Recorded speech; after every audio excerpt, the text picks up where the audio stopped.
Ladies and gentlemen, these disasters do more than destroy homes, crops, and infrastructure. They erode human security at its core. Therefore, sustainable development must be anchored in equity, justice, and fair play. ये कहना हमारे prime minister साहब कह रहे कि जी natural disaster, climate change से हम ज्यादा मुतासरा मुल्क है, हमारी इंटरनेशनल कम्युनिटी हमारी इमदाद करे। उनको तो यही नजर आता है कि चलो कहीं से डॉलर चालर मिल जाएंगे, आईएमएफ से तो हम कर्ज ले रहे हैं, तो हो सकता है ये वैसे ही कोई कहे कि यार 10-15 अरब डॉलर हमारी तरफ से यार ले लो, आप लोग बड़े मुतासर हो।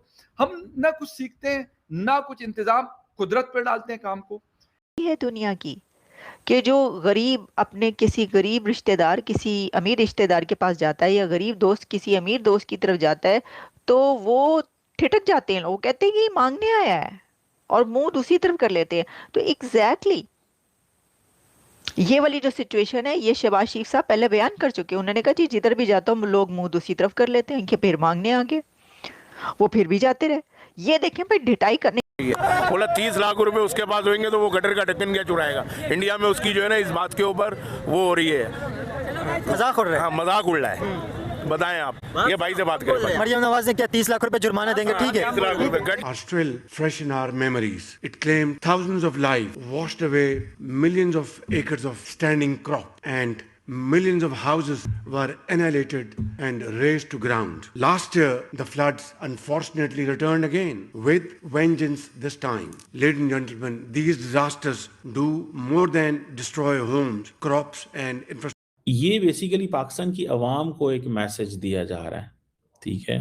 पाकिस्तानी अवाम को ये मैसेज दिया जा रहा है कि भाई साहब आप जो है वो अपना बंदोबस्त करें, आप अपनी तैयारी करें, और आप अपने बारे में सोचें कि आपने अब क्या करना है। Stop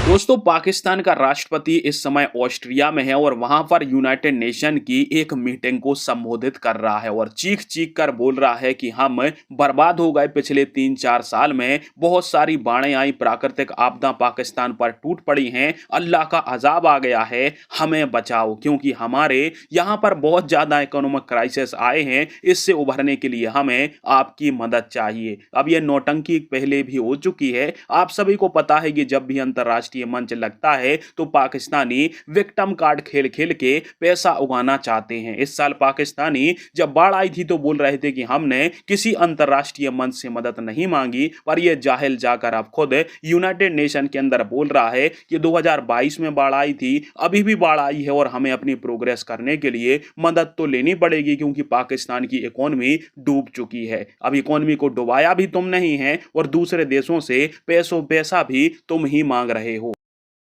Front lines of the climate crisis, not through any fault of ours, but as one of its most disproportionate victims. We contribute less than 1% of global emissions, yet we bear the brunt of cascading impacts. Last year, the floods unfortunately returned again, with vengeance this time. Ladies and gentlemen, these disasters do more than destroy homes, crops, and infrastructure. They erode human security at its core. Therefore, sustainable development must be anchored. Karachi के समंदर की नजर हो जाएगा, क्या हुआ? कुछ भी नहीं। और इसके बाद हमने क्या करना है?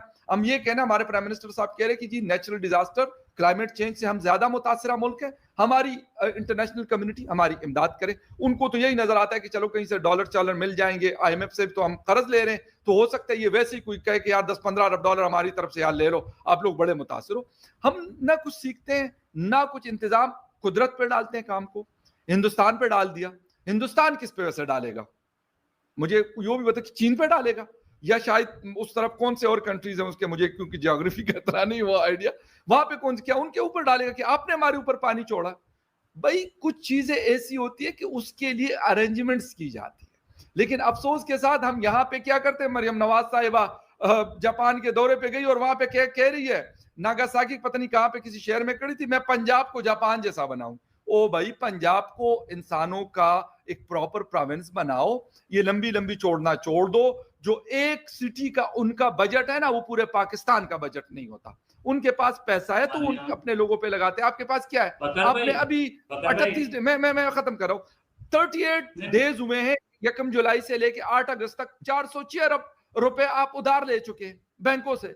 मजीद अभी आपका पूरा साल पड़ा रहता है, 11 महीने अभी रहते हैं, तो पता नहीं मजीद कितना उधार पकड़ेंगे। लेकिन बनाना क्या है? जापान जैसा बनाना।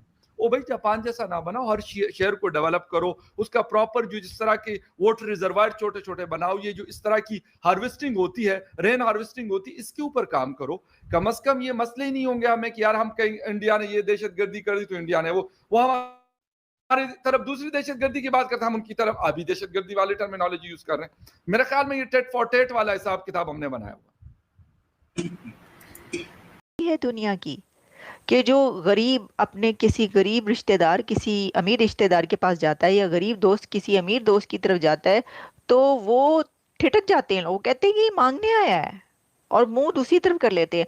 तो एग्जैक्टली ये वाली जो सिचुएशन है ये शहबाज शरीफ साहब पहले बयान कर चुके हैं। उन्होंने कहा जी जिधर भी जाता हूँ लोग मुंह दूसरी तरफ कर लेते हैं कि फिर मांगने आ गए, वो फिर भी जाते रहे।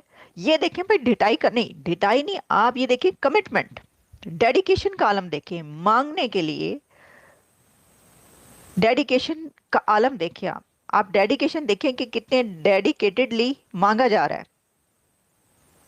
अच्छा, और फिर आपने मुकाबला करना है दुनिया की चौथी पांचवी बड़ी इकोनॉमी इंडिया के साथ। एक तरफ देखें ना, अब आप देखें ये सोचने की बात है। अब ये सवाल ये भी होता है, इससे पहले कि मैं और आगे बढ़ूं मैं जरा आपको उन्हीं की जुबानी सुना देती हूँ ताकि मेरे ऊपर कोई इल्जाम ना आए कि मैंने कुछ ज्यादा बताया है। नो, ये तो अपनी जगह पर एक बात कि उन्होंने ये कहा कि वो और फील्ड मार्शल बैगिंग बॉल लेकर कशकोल पकड़ के दुनिया भर में मुल्कों फिरते रहे हैं और मांगते रहे हैं और बड़ा उनको इसके ऊपर अफसोस है और वो बड़ी शर्मिंदा हैं इसके ऊपर और उनके सर जो हैं वो झुके हुए हैं। लेकिन साथ ही उन्होंने एक बड़ा रियलिटी चेक जो है वो पेश किया।